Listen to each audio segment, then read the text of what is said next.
Welcome to Everything Co-op, bringing you information on how cooperatives can help improve your quality of life. This show is being sponsored by the National Co-op Bank, NCB.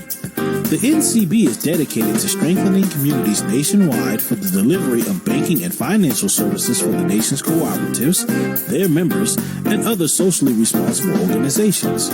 For more information on the power of community ownership, visit ncb.coop. That's ncb.coop. Now stay tuned for your host, Vernon Oakes. Everything Co-op, this wonderful, beautiful Thursday morning. You know, this morning we are going to talk about a number of different things with Mr. Greg Brodsky. Greg is the Director of Startup Co-op. Good morning, Greg. Pleasure to be here, Vernon. Good. Thank you for coming on. Thank you. First, let's start off by telling me, I know you, well, let me ask you this. How did you know about co-ops? Yeah, that's a great question. You know, so many people know the word co-op, but don't necessarily really understand what they mean. And for me, it's funny. It's kind of a similar story, even though I grew up with a family member who really taught me about them. So when I was growing up in Manchester, New Hampshire, my dad owned the local carpet store, and it was actually his father's before him, and that was always what my dad did. And when I was about 7 years old, in 1984, my dad got together with 11 other guys who owned carpet stores in different parts of the U.S., and they said, geez, you know, we're all dealing with some common things, and what if we could get together and maybe buy from the suppliers to get together to get better pricing? What if we could share some time on training and on marketing? And they didn't know that they were talking about a co-op at the time, but really, you know, that's what it became. And so my father's name is Howard Brodsky, ended up being the co-founder of a group called Carpa One, that is now one of the largest purchasing co-ops in the country. So these days, you know, that group has, you know, 2,000 stores, and collectively those stores do, you know, several $1 billion in volume.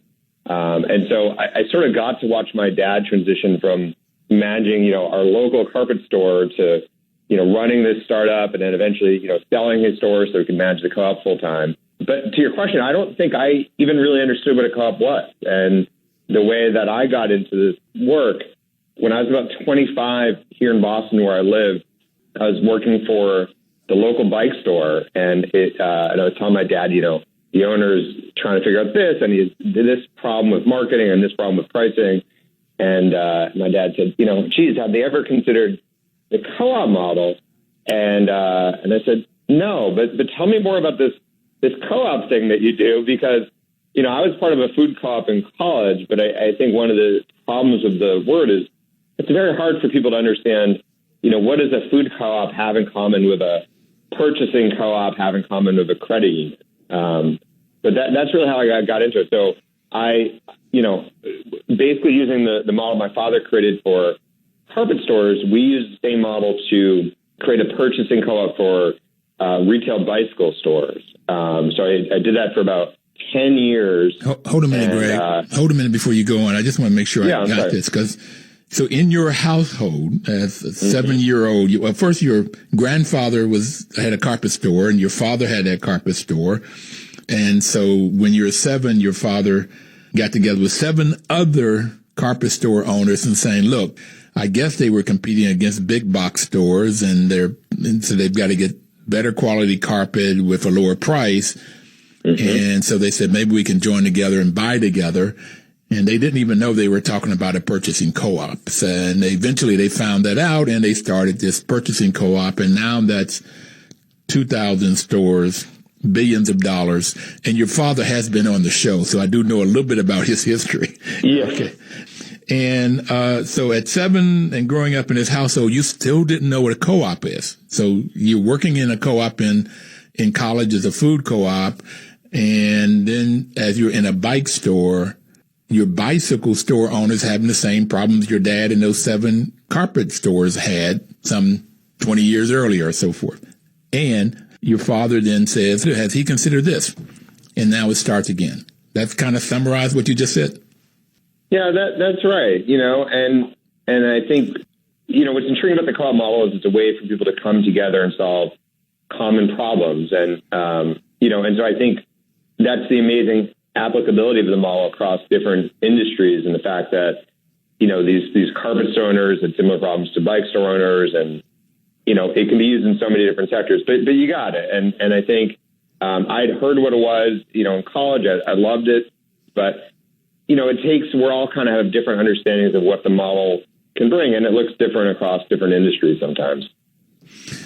So it's a great place for me to talk about my 4 types of co-ops, major types, and it depends on who owns and controls the business. If it's owned and controlled by the employees, it's called a worker co-op. If it's owned and controlled by and therefore in any business could be a worker co-op. It could be owned and controlled by the employees. If it's owned and controlled by the people that uses the products or services, it's called a consumer co-op. You have housing co-ops, food co-ops. Sometimes they're worker co-op, and sometimes they're consumer co-op or a hybrid owned by both types. So you get those 2 major types. And then there's the 2 that farmers were using for ages. And one is called a purchasing co-op, where different farmers would get together and they would buy their seed or their fertilizer or whatever they needed. They may even buy equipment like a big tractor and then share that tractor. And that's a purchasing co-op. And then on the other end, the farmers would take what they bought and they would create whatever they create, chickens or tomatoes, whatever they created, and then they would need to take it to market. So you had marketing co-ops, and some people call those producer co-ops. So they end up selling their product to the marketing co-op, and they are owning it, and then the marketing co-op sometimes add value to it, like Ocean Spray or Cabot Creamery. They'll add this value to it and then get it to markets where the farmer could not get it to. So those are the 4 types, and I just heard about a 5th type, and that has to deal with technology, and you may help me with that one because I just heard about it last week. So those are the 4 major types, and then your father helped start a purchasing co-op with carpet owner stores. The Ace Hardware is another example of that, purchasing co-ops. Another example of consumer co-op is REI, recreational equipment. So your father helped to start a purchasing co-op for Carpet One folks, for carpet people, and then you helped your bicycle store owner start a bicycle co-op, a purchasing co-op with different bicycle stores. Okay? Yeah, that's right. Yeah, so we help the bike stores. The program's still around. It's called the Bike Cooperative, and we help them negotiate on things that they buy, things from bike parts to credit card rates to marketing. And so, I really learned a tremendous amount about the model and did that for 10 years. And then I actually left and went and worked for a tech startup for a little while and learned to appreciate there are some really unique things about the tech industry in terms of what people call sort of lean startup methodology of how you start companies faster and apply sort of different testing techniques to really figure out what works. And got pulled back into the co-op movement when there was a group of brewery owners that wanted to get together, the whole craft beer movement. They wanted a purchasing co-op for craft beer. And to be honest, I don't even really drink a lot of beer. I was the wrong person for the project. But it turns out there's not a lot of places you can go to if you say, hey, we want to start a new purchasing co-op in our industry. There's no one organization for that. So essentially I got pulled in as a consultant. And what I realized was, A, there should be more people helping entrepreneurs start these kinds of organizations.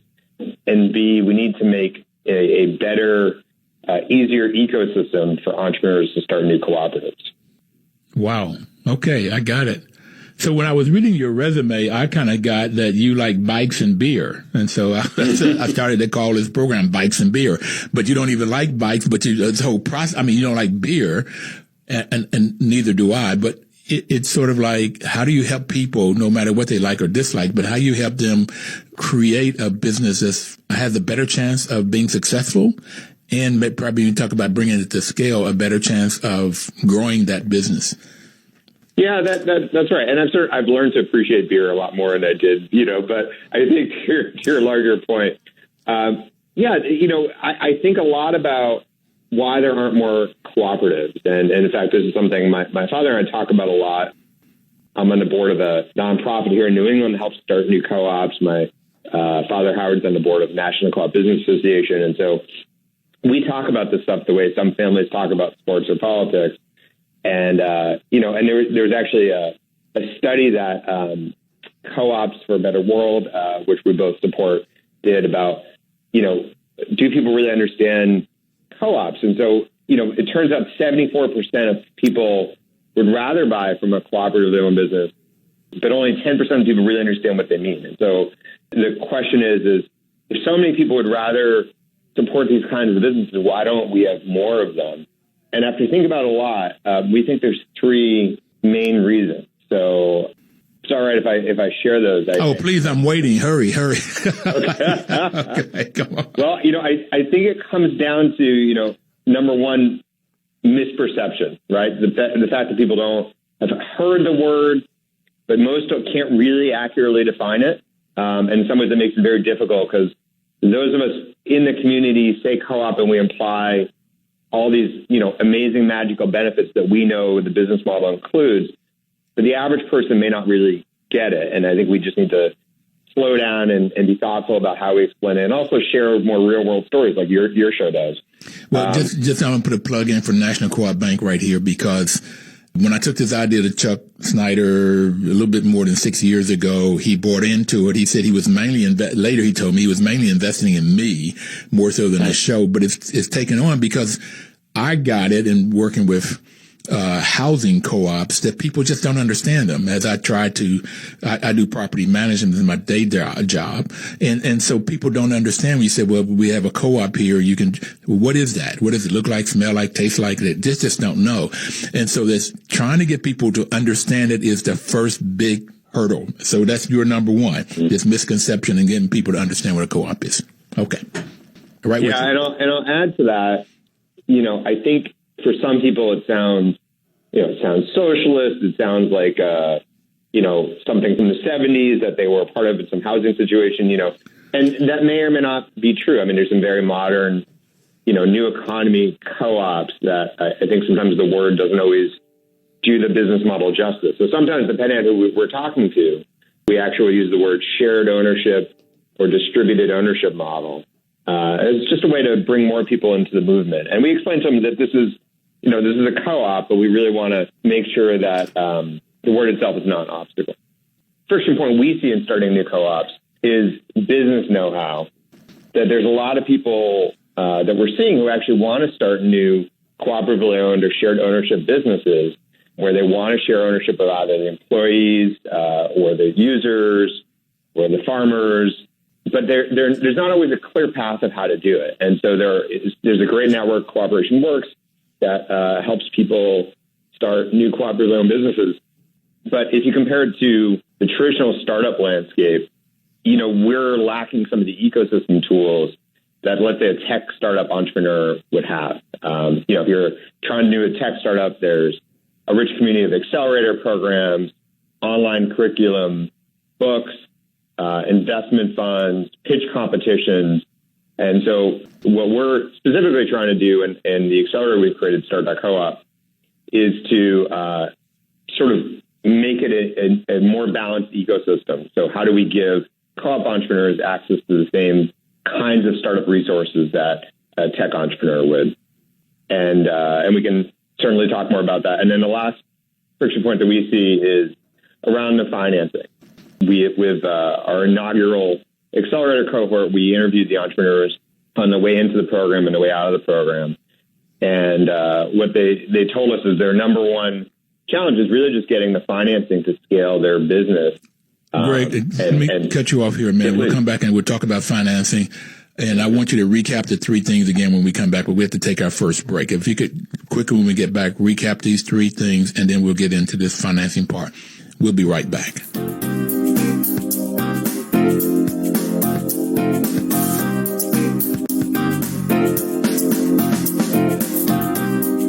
Washington, D.C.'s News Talk, 1450 AM WO and 95.9 FM.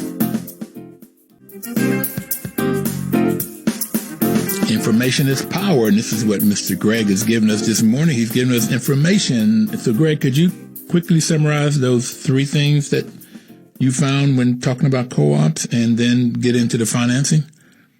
Yeah, you got it, Vernon. I get so excited about this stuff. Sometimes it's hard to slow down. But the three areas that I believe hold back entrepreneurs from starting more cooperatively owned businesses are number one, misperception of what the word means and what the business model really looks like. Number two is just real world business know-how. How do you actually start the business? How do you give people a clear path? How do you provide them with resources to execute on that business model? And number three, the financing. How do we help early stage entrepreneurs get the cash to take their business to the next level of validation? Okay. Now I want to go back. You mentioned socialist. And I just want to go back and touch on that very quickly because I've had arguments and the debates more whether what is a socialist organization or this whole thing, socialist Democrat that is talked about now in the politics. The socialism is a system of production where workers collectively own the business, the tools of production, the finished product, and share the profits. And to me, that's what a co-op is. The owners own everything. They collectively own it. They own the business. They own what the tools that they need to produce the business, the finished products. And if there's a profit, they share in that profit, which is different from a business that's owned like other capitalist model where the shareholders own the business. They hire labor. They pay labor and wage. And there's this constant friction between labor and capitalist owners because the capitalists are trying to get the labor for as little as possible so they can make as much profit as possible. I don't think there's anything wrong with the model except that it doesn't help the laborers. And there's this constant friction. So in the socialist organization, with socialism, by definition, co-ops are a socialist organization in a capitalistic sort of environment. But I think where people get messed up with this word socialism is because the socialists, and from the political structure that has happened in the past, us in the capitalistic democratic model don't want that socialist model because it ends up with people ruling people, similar to, I don't know, the feudalism system or slavery system or all of these other kinds of systems. So the socialist systems that have existed in the political world have been, I'm totally against that. But in a production ownership world, by definition, a co-op is a socialist organization. It's socialism. And I don't think we should have any problem with it. And I can understand us not using it because of the negative connotation of the word. So I'm all for not using that word and calling it a socialist organization, but by definition, we really are. Just want to get that out. Okay. Yeah. Well, I think it's this question of how we bring people into the movement, and certainly, calling anything socialism, I think, is a very loaded term in the current political climate. Yep. But, I would say that the other confusing part, I think to me, when I bring this up to, if we're trying to grow the movement, when I bring this up to people who don't already get what a cooperatively owned business is first of all, I think it implies sort of a public nature to the ownership that most co-ops are not. I mean, most co-ops are, a group of private people getting together. It's a better ownership model. And I think we can debate whether it's socialist or capitalist, but, it's private. It's private ownership. And I think the other piece of it that is important for people to understand is it doesn't mean that everyone's splitting the profit equally. And I think that's where a lot of people get hung up on and say, well, how is that going to work? If I put more hours in or I work harder, shouldn't I get back a larger piece of the pie? And in reality, that's almost every cooperative at scale operates. And so that's why I personally don't use the word, but I completely understand where you're coming from on it. Yeah, I just go to the definition of it. And I'm liking you bringing out this doesn't share the profit equally. But it's the same thing in a food co-op. You get your dividends or your patronage based on how much you shop in the store or how much you work in the store. So it's based on something, not just ownership. Everybody has one share, equal membership, one member, one share for voting purposes. But when you start looking at how you share the profit, it's based on some form of an input. How many hours you work, how much you shop, how much you buy, blah, blah, blah, blah. Okay. So, yeah, I like that. I hadn't thought about it like that before. I like you bring that out.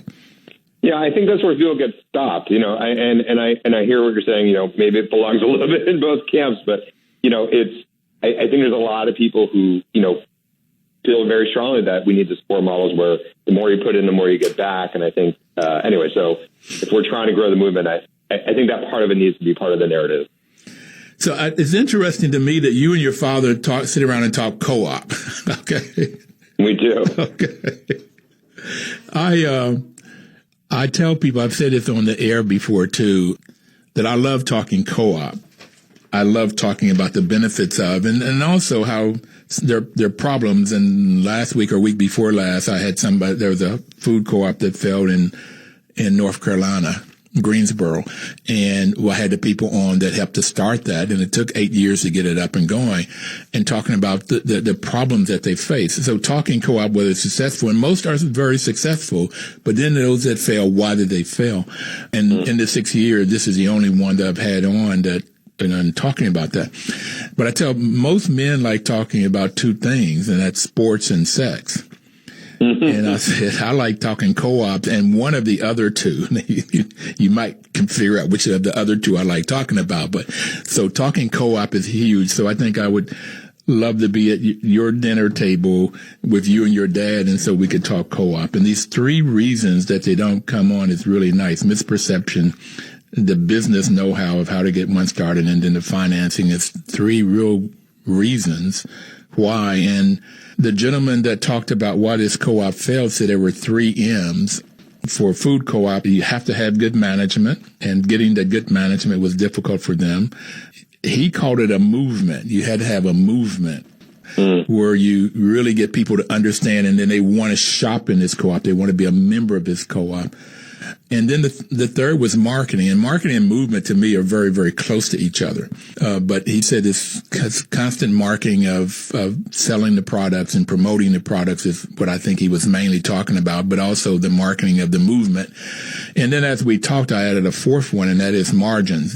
Because of shrinkage, both, in essence, he said you really need management for a food co-op or a restaurant that really understands how you can have the right product in at the right time for people to buy, or it will, spoil and it would go to waste, or people walk out the store with it. He said they had shrinkage in both ways.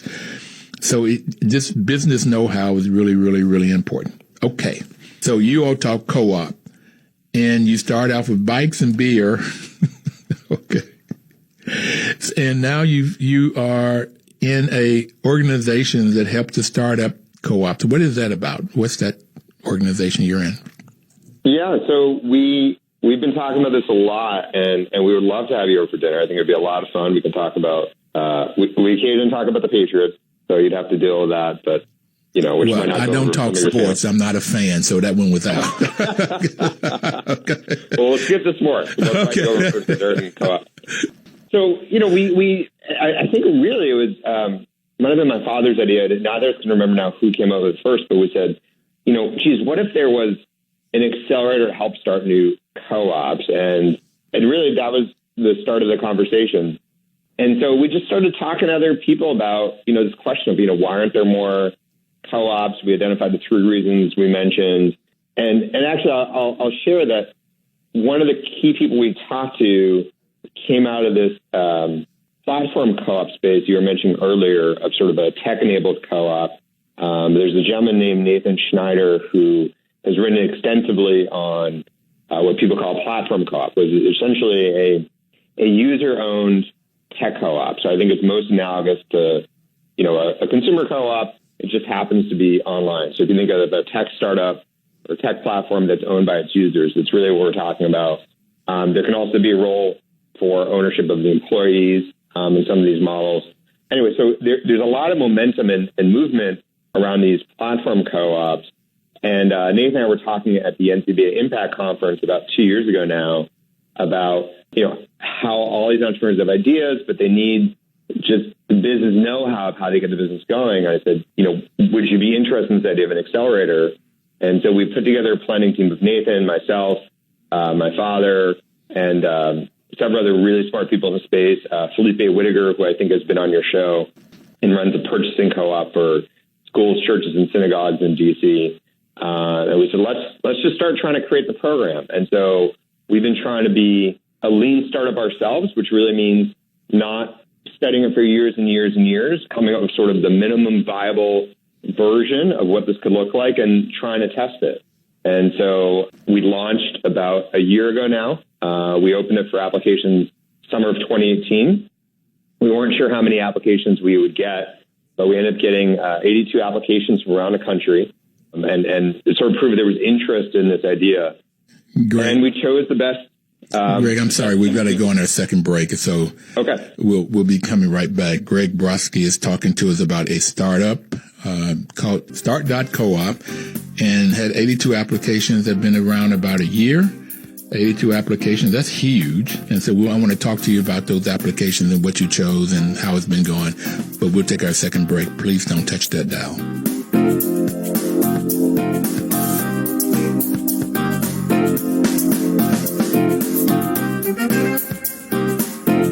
Washington, D.C.'s News Talk, 1450 AM WO and 95.9 FM.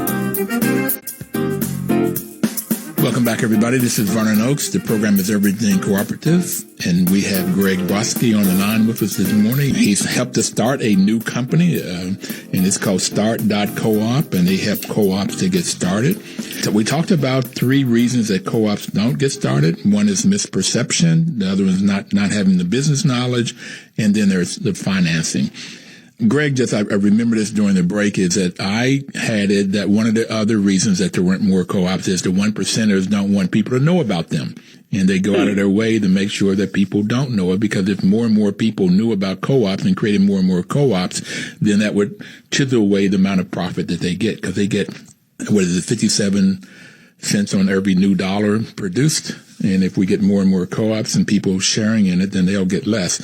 Roberta McDonald from Cabot Creamery, and I love Roberta because she's feisty, and if you ever want to know what's on her mind, you just ask her, and she'd tell you. And she told me I was being real sinister with my view that people would not want folks to know about co-ops. So I like your 3 reasons better. Okay, they fit better. People don't know about them, they don't know how to start them up, and they don't have the money to start them. That makes real good sense, and we can do something about that. So you started Start Co-op, and you talked about the one person in D.C., I guess that's CPA, Community Purchasing Alliance. Yeah, Felipe is on our board. Felipe, okay, that's I didn't hear his first name. Yeah, Felipe I know well. I know when he got started. One of the other strong folks in co-ops is Mr. Paul Hazen, and I think it was him and somebody else that had the idea about that one. And they ended up hiring Felipe, and Felipe's taking it to whole new kind of areas and so forth. So he's great in it also. Okay, so all of you smart people got together and started Start Co-op. And a year ago, what did you put out? And then you got 82 inquiries back, 82 applications. Yeah. So we were focused on this question of scale, and I think that's one of the unique values we've had.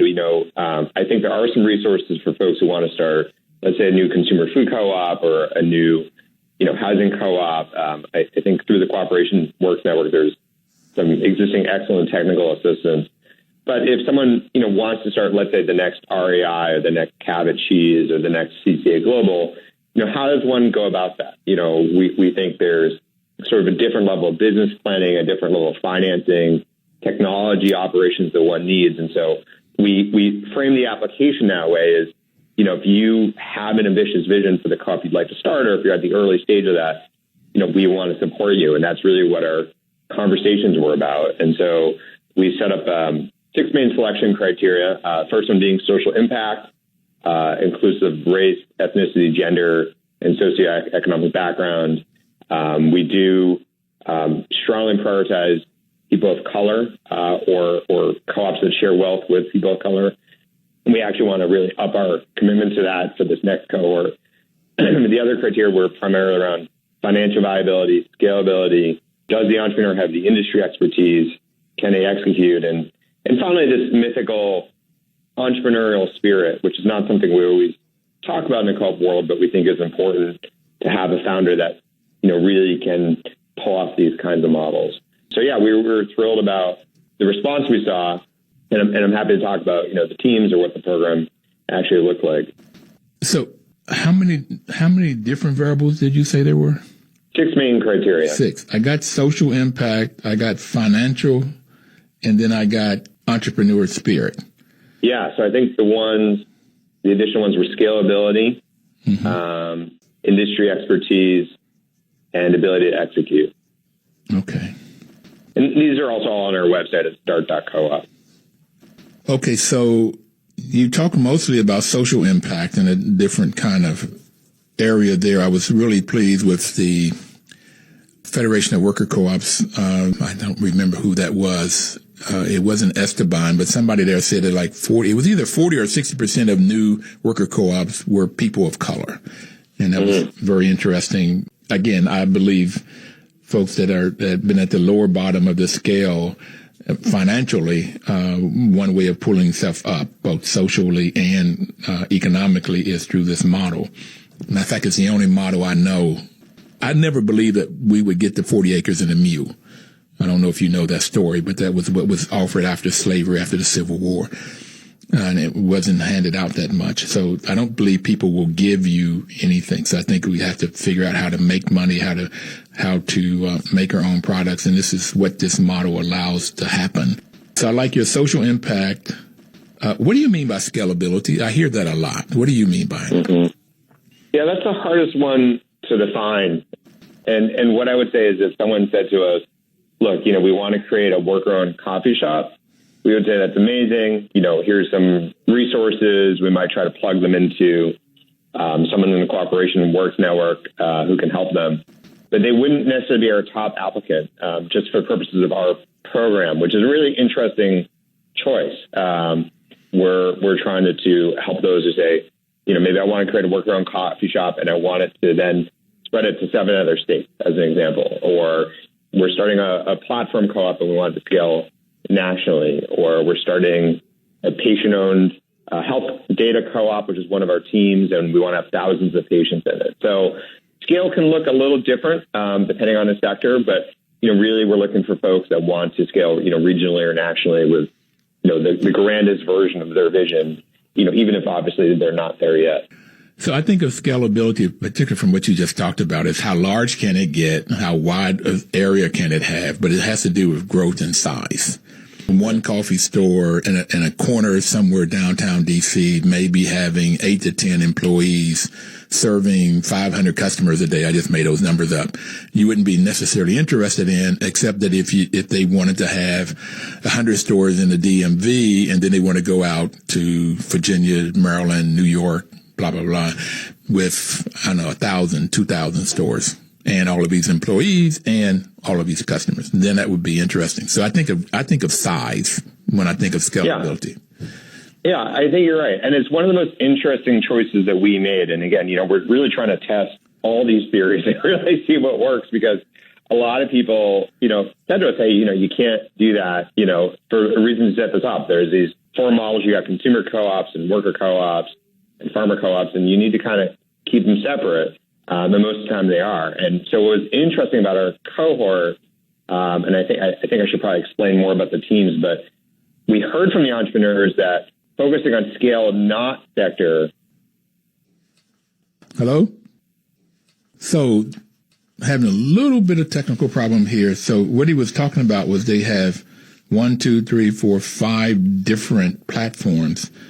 One is called the Staffing Co-op, and I hope he'll reach back out to us. The other one is a driver's seat data co-op. Vernon, can you hear me? Yes, I can.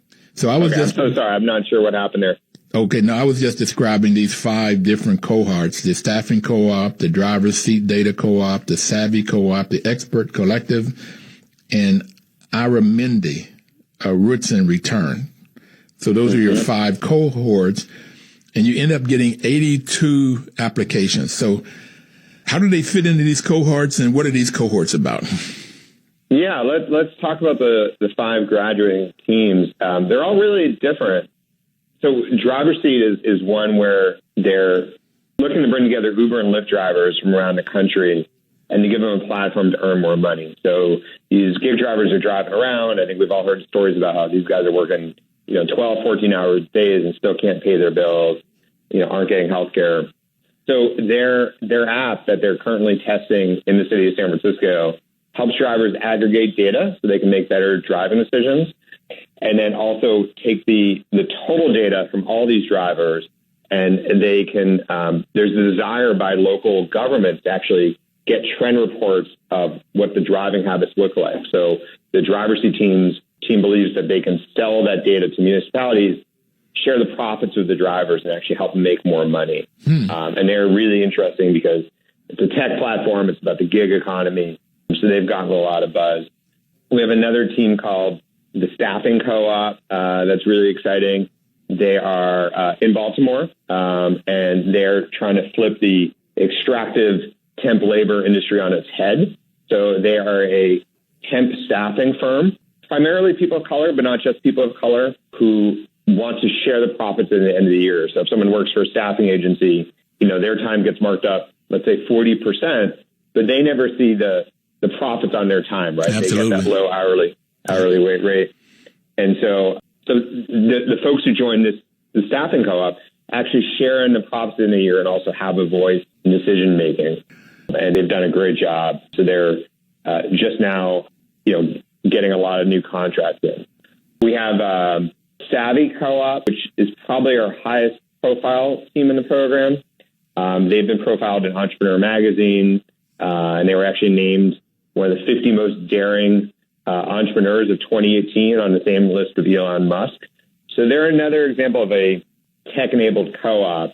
And what Savvy is a data platform for patients to own healthcare data and to make more money from it. So if you've ever seen an ad in the subway or in a bus terminal for, do you have this condition, participate in this study and earn $250.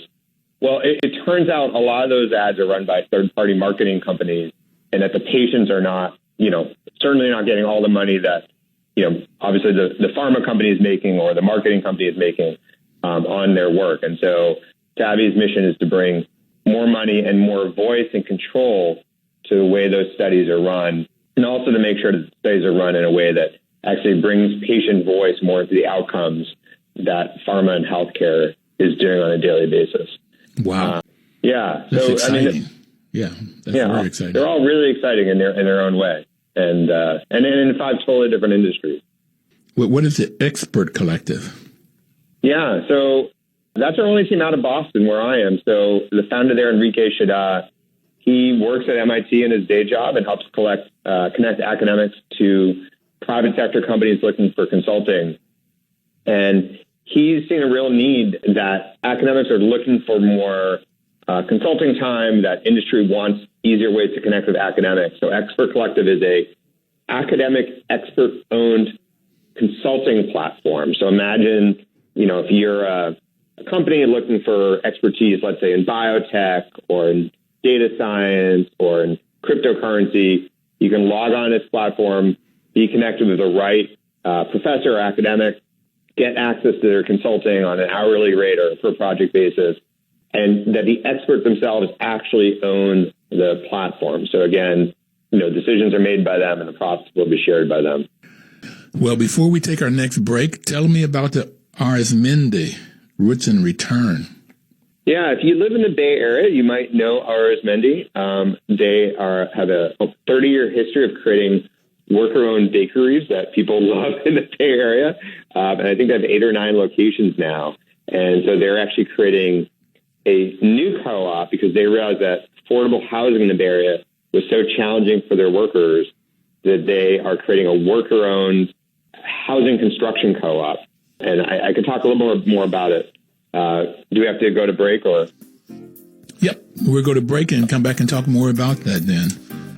Okay, we'll be right back.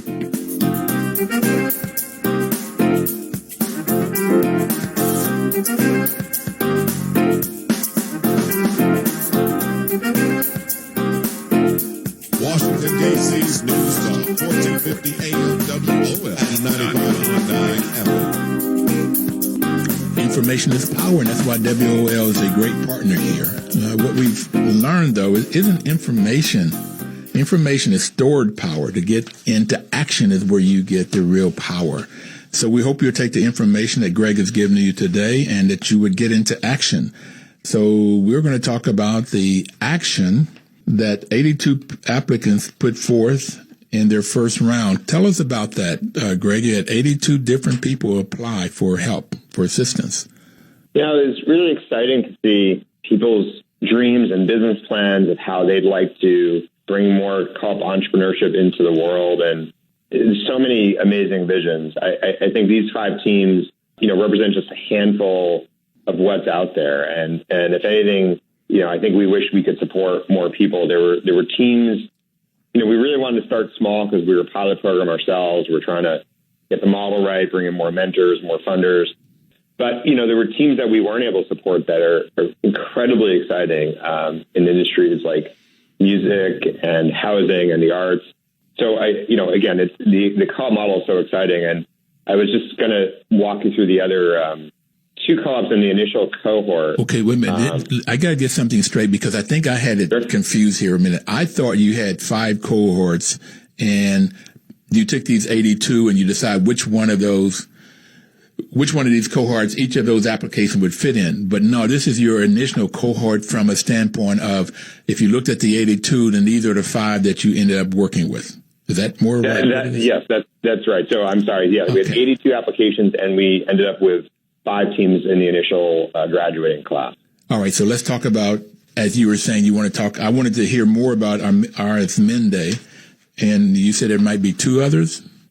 Yeah, well, so RS Mende is so fascinating because they have this really rich history in the Bay. I mean, if you talk to people in the worker co-op space, they're really one of the best models in the U.S. People talk about obviously Mondragon in Spain, and in the Bay Area, it's really about RS Mende. And they have a scalable model. One of the unique things they do is for every bakery that they spin up that's worker owned, a percentage of the overhead that's taken in goes back to this larger RS Mende association so they can start new co-ops. And they were really one of the inspirations for us in the way we modeled our program. And we were actually surprised when we got their application because we said, what are we going to teach RS Mende? They've been doing it for 30 years. What can they teach us? Yeah. Okay. Yeah, exactly. But they wanted to use the accelerator as a way to test out a new model that they wanted to develop. And we thought that was a really exciting usage of it. And we hope more companies do this. So their challenge right now is, they have these very successful bakeries, but their workers can't afford to live in the Bay Area anymore.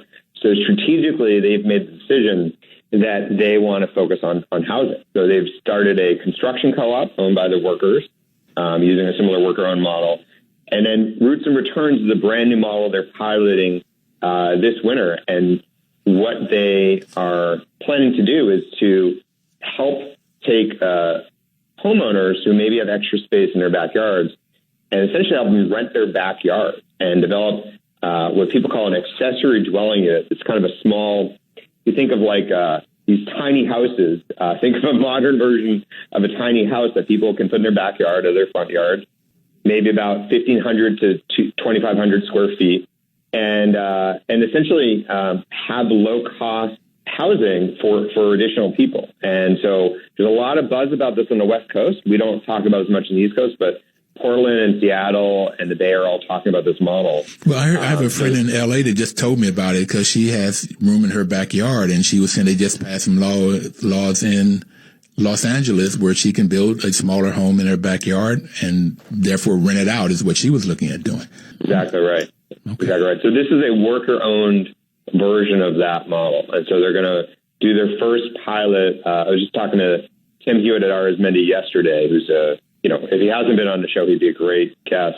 But they're going to build their first house in the next 3 months. And they've had a ton of interest of who's going to live in that house. And actually, as a result of being on our program, they got some press on their local TV. And so anyway, so we've been really excited to support them. Wonderful. Just great. All right. So you had 82. You chose 5. What happens to the other 77? Yeah, so right now we're not able to support them. So we are scaling up right now. We're looking for funders for our next round. We'd love to expand the program. Eventually, what we'd really love to be able to do is to be able to offer some free online curriculum so that we can help everyone. But, as a startup ourselves, we're just trying to stay focused get it right, and then slowly expand. So how much money are you looking to raise, and how would somebody reach you if they want to invest in Start.coop or invest or grant money to you? How would they find you? Yeah, we're flexible. We're really looking for folks that see that this can be a way to scale new shared ownership entrepreneurship. And so, I'm Greg at Start.coop, and the website is Start.coop. And we're really now having those conversations with funders about how do we bring the program to more people. We've been really excited about the feedback so far. So the webpage is Start.coop. And if they wanted to reach you, Greg Brodsky, you go Greg at Start.coop. And they send an email to you.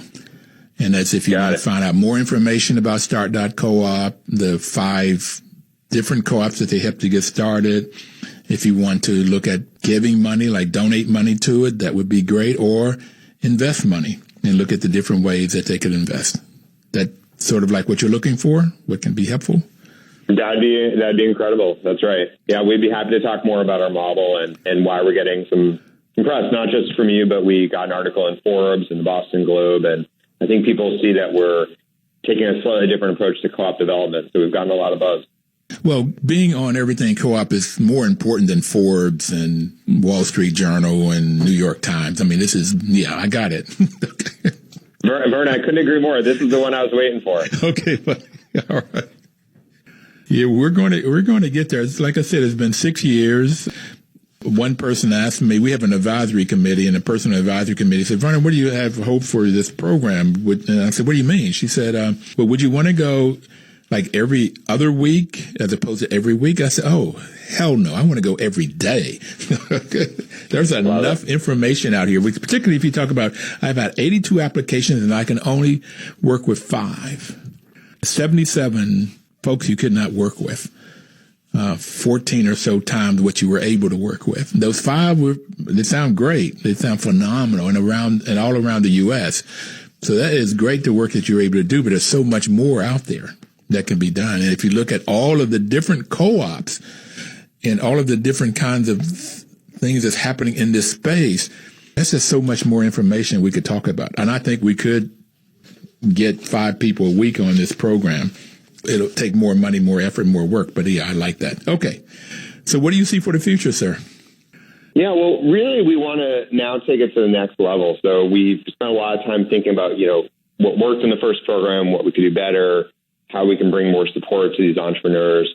And we want to tap into the press we've been able to generate and raise the bar even more. So in the next class, we want to see if we can get 200 or 300 applications and actually use a bigger round of investment to try to motivate entrepreneurs. So we know that some people understand the co-op model, some people don't, but we want to see if we can raise, at least $100,000, maybe $200,000, so that we can bring in new entrepreneurs, new people of color, more women entrepreneurs into the program, and just grow the community. And there might be amazing entrepreneurs out there who care about wealth inequality and just didn't even know this was a potential model. We want to see if we can pull them in and get them to apply for this next round.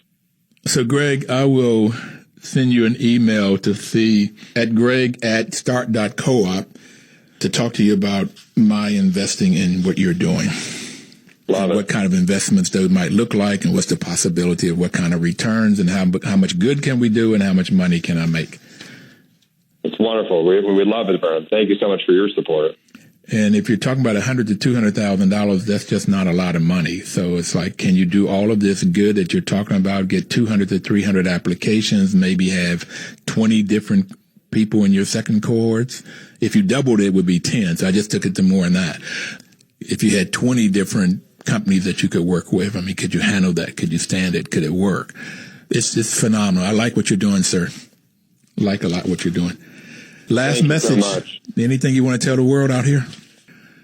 No, we're just excited. I mean, I think for all the reasons that you have amazing guests in the show, the cooperative model is a way to share wealth, share power, and really our goal is just to make it easier for entrepreneurs to use those models. So I just want to thank you for the opportunity to talk about it. So you want people to understand how you can share wealth. For me, it's how you build wealth, how you can get more and more people when you got 1%ers have more wealth than the bottom 50%. So, and it's a worldwide problem. It's just not a U.S. problem. So that's why I like what you're doing. And I like co-ops. So, buddy, I'd just tell you, I would hope that everybody would look you up at start.coop and email you at greg@start.coop to the point where you get so much that you cannot even answer them all without getting some more help. Love it, Greg. Thanks a lot, man. Thanks so much, Ernest. Everybody out there, please have a wonderful, wonderful week. And this week, please work and live cooperatively. Thank you.